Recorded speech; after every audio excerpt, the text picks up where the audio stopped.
maanta waa maalinta koowaad ee Ramadaanka oo Allah subxaanahu wa ta'ala nagu waajib yeelay. Sida aan wada naqaano waa bishii cibaadada, waa bishii Quraanka. Anagoo halkaas ka duulayno waxaan maalmaha soo socda soo gudbin doonaa barnaamij aan ugu magac darnay 3 daqiiqo iyo 3 aayadood. Waxaanan ku falanqeyn doonaa buugga wata magaca Rasaa'ilul Qur'aan ama dhambaalada Qur'aanka. Buuggan oo uu turjumay walaalkeen Abdulxakiim Maxamed Cabsiye oo asalkiisa uu qoray qoraaga Aadam Sharqawi. Waa buug jaad gooni ah oo ka duwan badi buugaagta aynu akhrino. waa buug akhriskiisu aan laga caajisaynin isla markaana aan laga xiisa go'ayn. waa buug xambaarsan fariimo xeel dheer oo uu qoraagu kasoo dhigtay kitaabka Quraanka ah. waxa uuna si toos ula hadlayaa qof kasta oo dhugta, isla markaana waxa uu tibaaxayaa cashiro nololeed oo anfacaya nafta iyo bulshada labadaba. buugga ma ahan tafsiir aayadaha Qur'aanka Kariimka ah. aayadaha Qur'aanka ah micnaynaya sidii aynu ku naqaanay kutubta tafsiirka, isla markaasna ma aha laqbadii aynu ku baranay culimada ee kelmadaha Qur'aanka iyo micnaheeda la isa saari jiray. waxa uu buugga soo qaadanayaa aayado ama qayb ka mid ah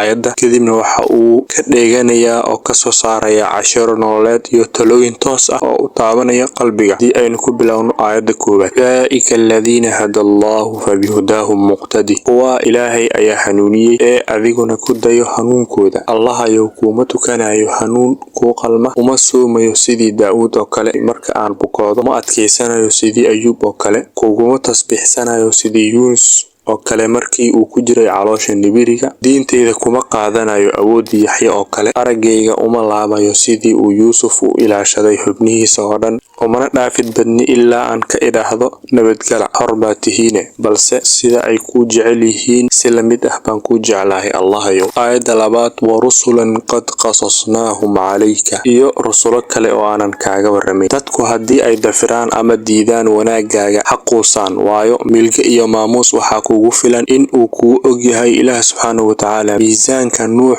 waxba kuma biirin mayso in aynaan garanaynin, sidoo kalena nebiyada aanan la inooga warramin garasho la'aanteenna waxba ka bi'in mayso. ciidankii Haaruun ar-Rashiid waxa uu ahaa 20,000 oo askari, kuwaas oo aan u diiwaan gashanayn dowladda, mushaarna aanan ka qaadanayn. sababtuna waxay ahayd si aanay u ogaan cid aan Allah subxaanahu wa ta'ala ahayn. Saa'ib binu Aqnac ayaa hogaamiyihii muslimiinta ee Cumar uga tacsiyey shuhadadii ku dhimatay duulaankii Nahaaw. Saa'ib baa bilaabay tirinta mudantii iyo madaxweyntii ku qudbaxday dagaalka, waxaanu sii raaciyay hadalkiisa iyo qeybo kale oo ka mid ah danyarta muslimiinta oo aan garanaynin amiirka.